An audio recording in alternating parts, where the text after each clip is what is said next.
Oke guys, ini adalah video kedua yang saya buat untuk amali contoh soalan UAS amali 2025. Untuk video yang pertama dia melibatkan tube whisking juga, tapi itu adalah osmometer lah. So video tu saya akan tinggalkan link dia dalam huraian. Nanti awak boleh tonton. Actually kalau boleh tonton yang itu dulu. Okey. Okey, yang ini pula adalah satu lagi uh, eksperimen yang melibatkan tube whisking lah. Okey. So ini adalah eksperimen untuk mengkaji pergerakan bahan merentasi membran telap memilih. Okey, so dalam eksperimen ini, yang ini saya takkan terangkan uh, dengan uh, terlalu terperinci sebab saya sudah bagi penerangan dalam video pertama. Okey, so kalau awak nak penerangan yang detail, awak boleh tonton video yang pertama lah. Alright, yang ini saya nak cover eksperimen saja dan soalan-soalan yang mungkin ditanya nantilah. Alright, so dalam eksperimen ini, uh, hipotesis dia agak unik. Hipotesis agak unik dan ini adalah hipotesis kalau kita ikut buku teks. Okay, so hanya molekul yang kecil dapat meresap melalui satu membran telap memilih. Manakala molekul besar tidak dapat meresap melalui suatu membran telap memilih. Inilah hipotesis dia. Hipotesis ini sangat unik. Alright, jadi ingatlah hipotesis ini, ya. Okey, so pembuluh ubah dalam eksperimen ini sekali lagi kita tak boleh dapat terus dari sini. Alright. So ini adalah eksperimen untuk mengkaji pergerakan bahan. Dia bagi macam tu saja. So sebenarnya apa yang kita nak kaji? Kita nak kaji saiz molekul. Saiz molekul, adakah saiz molekul mempengaruhi pergerakan bahan merentasi membran telap memilih? Okey. Jadi pemboleh ubah yang dimanipulasikan di sini ialah saiz molekul. Right? Saiz molekul.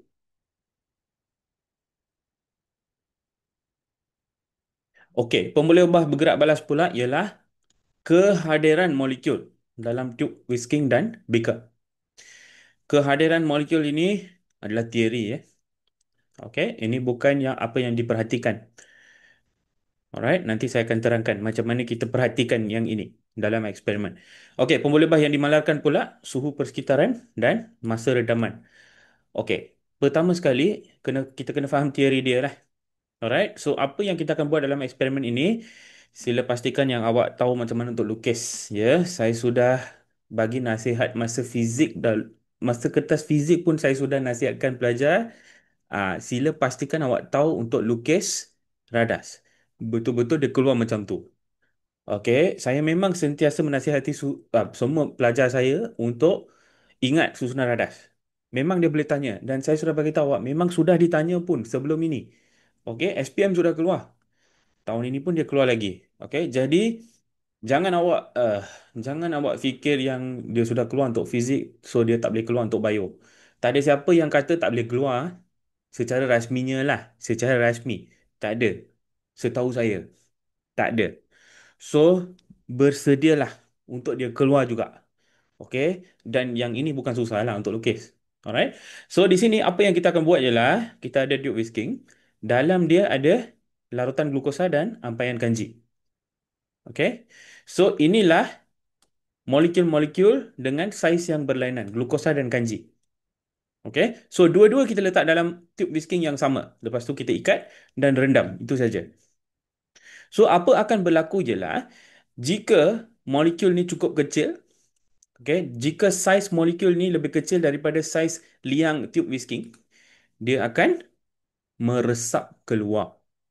Jadi teori di sini ialah resapan ringkas. Resapan ringkas. Okey, itulah proses yang berlaku dalam eksperimen ini. Dan itulah yang mungkin akan ditanya dalam definisi secara operasi nanti. Nanti saya akan bagi awak contoh. Okey. Okey, so ini dia akan meresap keluarlah ke air suling sebab kepekatan dia tinggi di sini. Untuk resapan ringkas, bahan bergerak dari kawasan dengan kepekatan tinggi ke kawasan dengan kepekatan rendah. Okey, kepekatan tinggi adalah dalam tube whisking ini, kepekatan rendah adalah air suling. So basically, molekul glukosa dan kanji ini dia akan, kalau saiz dia cukup kecil, dia akan keluar ke air suling. So itulah teori dia di sini. Okay. So balik kepada pemboleh ubah dimalarkan tadi. So apa yang dimalarkan di sini? Suhu persekitaran dan masa rendaman. Okey, sebab ini akan mempengaruhi resapan resapan ringkas yang berlaku tadi lah. Okey, so suhu persekitaran ini memang mempengaruhi resapan dan masa rendaman. Lebih lama kita rendam, lebih banyak molekul yang akan keluar. Okey. Alright. So ini pemboleh ubah dia. Okey, dengan pemboleh ubah ini, macam mana cara mengendalikan pemboleh ubah? Okey. So cara mengendalikan pemboleh ubah ini, mula-mula kita kena faham apa yang diperhatikan dalam eksperimen ini. So untuk eksperimen ini, kita nak tahu sama ada molekul glukosa dan kanji ini keluar ke beaker atau tidak. Okey. Jadi soalannya ialah macam mana kita kesan kehadiran molekul glukosa. Molekul glukosa kita boleh kesan dengan menggunakan ini, larutan Benedict. So kita akan buat ujian Benedict. Okey. Okey, mari kita tengok prosedur dia Alright. So yang ini nanti awak boleh baca lah, dalam buku teks pun ada. Okey. Baca semua ni. Sekarang saya nak beri tumpuan kepada ujian Benedict. So ujian Benedict di sini 8B. Tengok 8B. Okey. Jalankan ujian iodin ke atas bukan iodin Bukan iodin, ini Benedict, ini Benedict. Okey. Jalankan ujian Benedict ke atas larutan dalam tube whisking dan larutan dalam beaker. Dua-dua. Tube whisking dan beaker. Dua-dua larutan kita menjalankan ujian Benedict. Okay. So, macam mana kita menjalankan ujian Benedict? Pindahkan 2 ml setiap larutan. Setiap larutan maksudnya kita ambil 2 ml air suling ini dan 2 ml kandungan tube whisking. Okay. Ambil 2 ml, 2 ml dan pindah ke dalam tabung uji yang berasingan. Dua tabung uji lah. Okey. So ujian dia kita tambah 1 ml larutan Benedict. Okey, ke dalam setiap tabung uji 1 ml saja. Lepas tu kita kena panaskan larutan menggunakan kukus air selama 5 minit. Panaskan selama 5 minit. Lepas tu perhatikan dan rekod sebarang perubahan warna. Okey. Ini adalah ujian Benedict. Dan kenapa kita melakukan ujian Benedict? Untuk menguji kehadiran glukosa. Sebenarnya ujian Benedict ini digunakan untuk menguji kehadiran gula penurun. Mana-mana gula penurun. Maksudnya semua monosakarida, okay, dan semua disakarida kecuali sukrosa. Sukrosa ini bukan gula penurun. Okey. Semua monosakarida, glukos, galaktosa, glukosa, galaktosa dengan uh, fruktosa. Okey, ini semua adalah monosakarida. Right? So ujian Benedict boleh kesan semua yang ini dan juga disakarida kecuali sukrosa. Okay, so maksudnya dia boleh kesan laktosa, okay, maltosa, boleh. Alright, okay, gula penurun itu adalah ujian Benedict. Ha? Tapi ujian Benedict tak boleh digunakan untuk polisakarida seperti kanji. So apa yang kita guna untuk kesan kanji? Tengok 8A. Ini adalah ujian iodin. Okay, macam mana kita melakukan ujian iodin? Sekali lagi, pindahkan 2 ml setiap larutan ke dalam tabung uji yang berasingan. Sekarang kita tambah 1 ml larutan iodin pula. Tambah iodin saja. Lepas tu, perhatikan dan rekod sebarang perubahan warna. Itu saja. Itu saja. Okey? Okey. So, dengan ini, apakah pemboleh ubah bergerak balas yang diperhatikan di sini? Okey. So, apa yang kita perhatikan sebenarnya ialah keputusan kedua-dua ujian ini. Itulah pemboleh ubah bergerak balas yang diperhatikan. Itulah yang akan menentukan kehadiran molekul glukosa atau iodin dalam beaker dan dalam tube whisky. Okey? Okey. So sebelum kita pergi ke keputusan, kepada keputusan, saya nak terangkan di sini. Saya nak bagi contoh lah. So macam mana kalau definisi secara operasi keluar? Mesti awak tanya saya yang ni. Okey. So saya sudah terangkan format dia dalam video yang pertama. Sekali lagi, kalau belum tonton, pergi tonton yang itu dulu. Okey. Okey. So ini adalah contoh jawapan saya. Saya nak tekankan ini adalah contoh jawapan saya. Belum ada contoh jawapan macam ini untuk eksperimen yang ini. Saya belum nampak dari mana-mana negeri, okey, ataupun um, mana-mana sumber rasmi lah. Saya belum pernah nampak lagi. So ini adalah contoh jawapan saya. Okey, berdasarkan format yang saya guna di sini. Okey. Okey, kalau dia minta definisi secara operasi untuk resapan ringkas glukosa. Ini contoh jawapan saya. Resapan ringkas ialah, okey, ini adalah yang pertama ialah definisi mengikut eksperimen kan. So dalam eksperimen ini, so di sini saya letak glukosa sebab hanya glukosa boleh meresap keluar. Nanti saya akan terangkan kenapa. Okey, so resapan ringkas ialah pergerakan molekul glukosa dari tube whisking ke beaker. Whisking ni sepatutnya V huruf besar ke beaker. Okey, itu isi yang pertama. Isi yang kedua yang ditunjukkan oleh, okey, macam mana kita tahu glukosa sudah meresap keluar? Ini ditunjukkan oleh mendakan merah yang terbentuk apabila ujian Benedict dilakukan ke atas larutan dalam beaker. Ha, macam inilah kita tahu yang glukosa hadir dalam beaker. So ini adalah pemboleh ubah bergerak balas yang diperhatikan. RV yang diperhatikan. Okey? Ini sampel jawapan saya. Okey, lepas tu RV bergantung pada MV kan? Kehadiran molekul, bukan Q lah. Kenapa saya letak? Okay, kehadiran molekul dalam tube whisking dan beaker bergantung kepada saiz molekul. RV bergantung kepada MV. So, ini adalah contoh jawapan saya ya. Okey. Kalau awak nak guna ataupun kalau awak ada contoh yang lebih baik, bolehlah komen untuk semua. Semua boleh guna. Supaya semua orang pun boleh guna kalau dia keluar nanti. Okey. Ha. Alright. So, macam mana pula kaedah mengendalikan pemboleh ubah? Okey, so saya sudah ajar semua kata kunci dalam video yang lagi satu. Sila pergi tonton yang itu. Untuk eksperimen ni contoh saya ialah, okey, pemboleh yang dimanipulasikan di sini ialah saiz molekul kan. So, saya guna kata kunci guna di sini. Guna molekul dengan saiz yang berlainan. Mesti ada berlainan Guna berlainan. Molekul dengan saiz yang berlainan, iaitu bagi secara spesifik glukosa dan molekul kanji. Okey. Macam mana pula dengan pemboleh ubah bergerak balas? So, di sini apa pemboleh ubah yang diperhatikan? Ujian Benedict tadi kan? Okay. So, perhatikan warna larutan ujian iodin, selepas ujian iodin dilakukan. Okay. Dilakukan.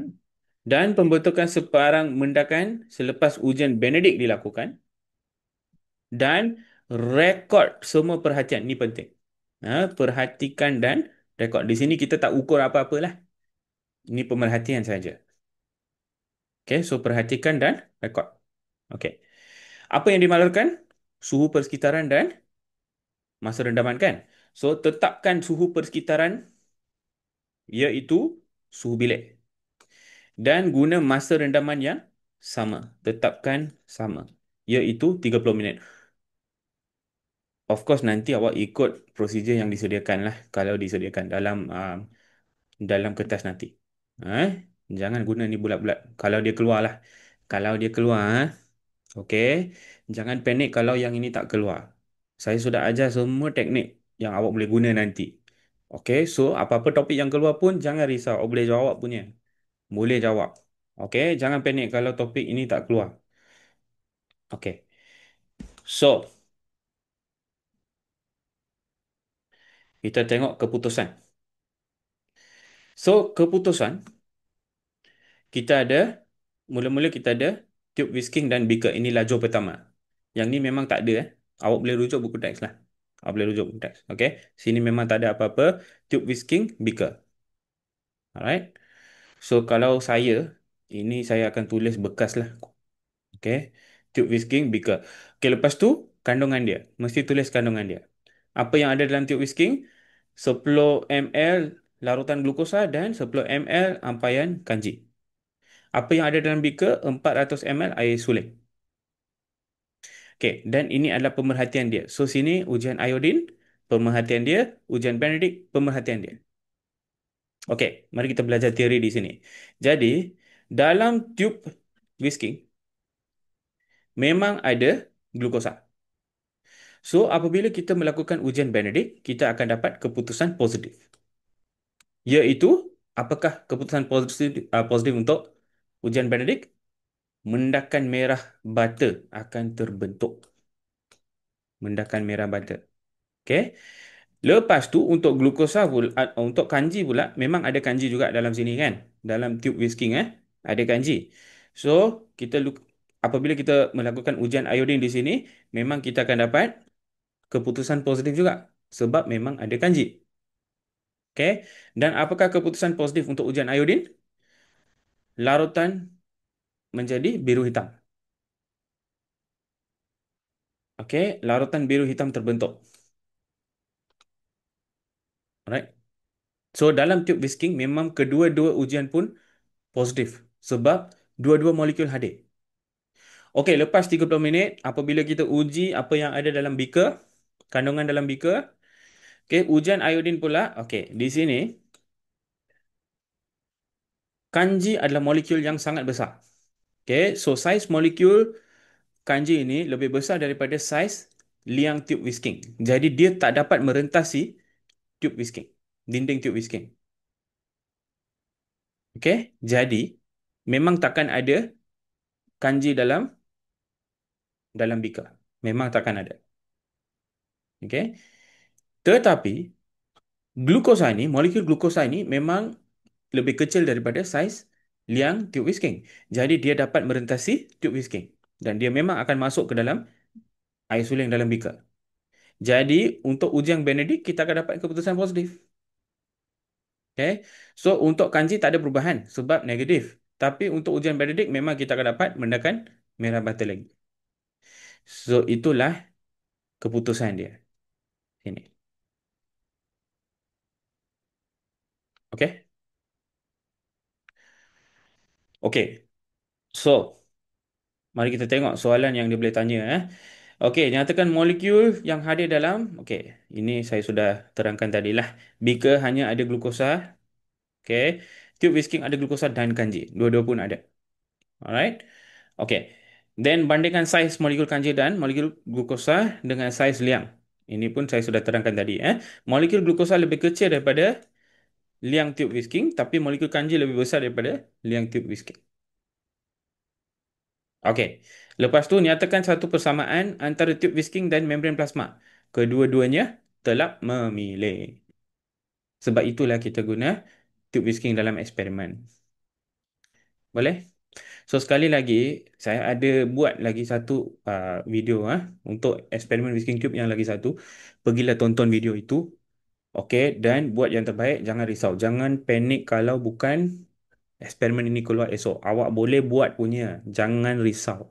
Baca prosedur betul-betul dan guna semua teknik yang saya ajar. Tak ada masalah punya. Okay? Okay guys. All the best. Ada soalan boleh tanya dalam komennya.